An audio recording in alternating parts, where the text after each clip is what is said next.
ட்ரைசிலா 24th of August. இன்றைக்கி உங்களை பார்த்து சொல்கிறது பெரிய காரியம். கர்த்தர் நமக்கு பெரிய காரியங்களை செய்தார், இது நிமித்தம் நாம் மகிழ்ந்திருக்கிறோம்னு சங்கீதம் 126:3 சொல்லப்பட்டிருக்கு. இஸ்ரவேல் மக்கள் அவங்களுடைய பாவங்களின் நிமித்தமாக 70 வருஷம் பாபிலோனில் அடிமையாக சிறைப்பட்டு இருந்தாங்க. அவங்க கணக்குப்படி அங்கேருந்து விடுதலை பெறுவது அப்படின்னு ஒன்று சாத்தியமே இல்லாத ஒன்றா இருந்துச்சு. ஆனால் கர்த்தர் பாரசீக ராஜாவாகிய கோரேசுவின் மனதில் ஏவி இஸ்ரவேலரை தங்களுடைய சொந்த நாட்டிற்கு திரும்ப செய்தார்.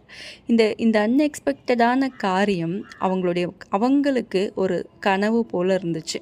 ஆச்சரியப்பட்டு பார்த்தாங்க. இன்றைக்கி உங்கள் வாழ்க்கையிலையும் குடும்ப சூழ்நிலைகள், பொருளாதார நெருக்கடிகள், அநேக தேவைகள், இந்த மாதிரி அடிமைத்தனத்திலிருந்து விடுதலை, இல்லை உடைந்து போன வாழ்க்கையை கட்டி எழுப்புதல், இந்த மாதிரி நம்மளால் முடியாத காரியங்கள் நிறைய இருக்குது. ஆனால் இன்றைக்கி தேவன் அந்த காரியங்களை சாத்தியமாக்குவார். உங்கள் வாழ்க்கையிலையும் பெரிய காரியங்களை கர்த்தர் செய்வார்.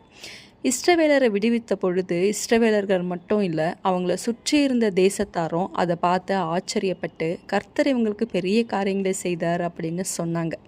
அதுபோல தான் உங்கள் வாழ்க்கையில் உங்களுக்கு கர்த்தர் செய்ய போகிற பெரிய காரியங்களை பார்த்து நீங்கள் மட்டும் இல்லை, உங்களை சுற்றி இருக்கிறவங்களும் ஆச்சரியப்படுவாங்க. சாத்தியமில்லாத காரியங்களை குறித்து கவலைப்படாதீங்க. எல்லாவற்றையும் சாத்தியமாக மாற்றக்கூடிய தேவன் உங்கள் கூட இருக்காருங்கிற ஒரு விசுவாசத்தோடு நீங்கள் இருங்க. கர்த்தர் உங்கள் வாழ்க்கையில் பெரிய காரியங்களை செய்வார். Stay with Jesus. Have a blessed day.